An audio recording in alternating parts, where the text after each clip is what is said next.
Yesterday we told you about a gun exchange program happening in Connecticut where people can turn in their firearms for gift cards. Well, there's more. But wait, with the purchase of one slap chop, you get a bonus slap chop. The anti-gun advocates now have another idea. Organizers in Long Island are preparing to hold, well, that kind of gun buyback. A program for kids. The Long Island Toy Gun Exchange Program, where kids are encouraged to trade in their water guns, their Nerf guns, and other toy guns in exchange for other toys. This is the third time they've done this. Sean Acosta, a former New York City police officer who now helps people, well, by doing programs like this, donated the exchange toys.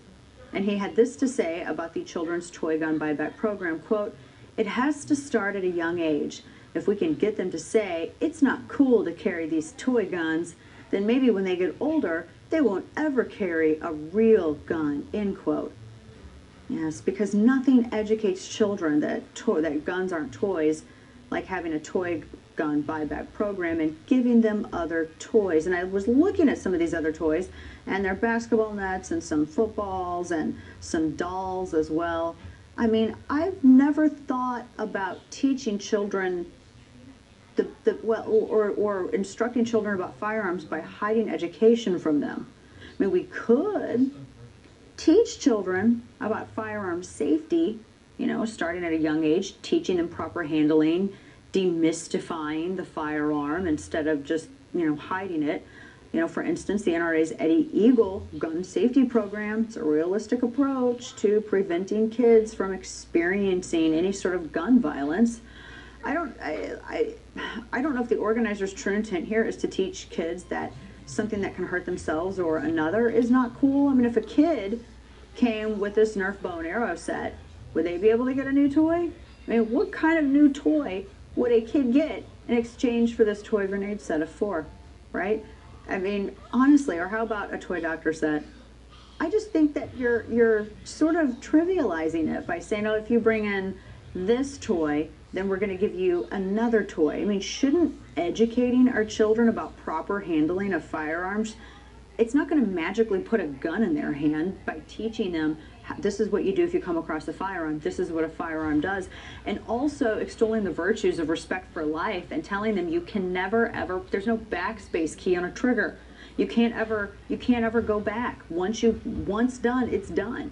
And really telling them, because kids are old enough to understand, and I always hate it when adults try to teach children by being patronizing or by talking down to them or by thinking they're too stupid to understand what's going on.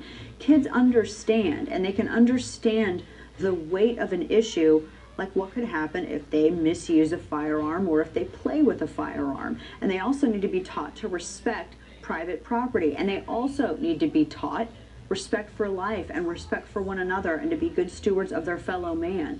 You know, just by simply removing a variable isn't going to change the possibility that they might come across something like this in the future. And what your children are not learning in the home, I guarantee you they're going to learn outside of the home. And who do you want teaching your children this stuff? That's what the question you have to ask yourself. And toy guns, I don't know what this idea of gun culture is with regards to toy guns. For crying out loud, I had a BB gun when I was like 6 years old. What is, and look at me. Do I look like a gangbanger? No. Am I out there just like, you know, holding up and running with the mafia and doing all kinds of stuff? No. Right? I'm not Hillary Clinton. But this idea that there's a gun culture and then there's something wrong with said culture, there's nothing wrong with toy guns. There is something wrong with not educating your children and solving the problem of ignorance with education and thinking that if you just simply remove this, that's going to solve the problem. And doesn't that, by the way, sort of reinforce the idea that it's a toy when you have them traded in for another toy? And can I be really real right now? I mean, God bless everybody who's like donating the toys and behind all this and all that stuff. But there's no way that I would be trading in like a Nerf gun for one of the toys. Did you see those toys? They sucked. Come on. Like, you're going to bring in your Nerf gun to get a little basketball goal that you put on a door with a little basket? No, no one's doing that. No one is doing that.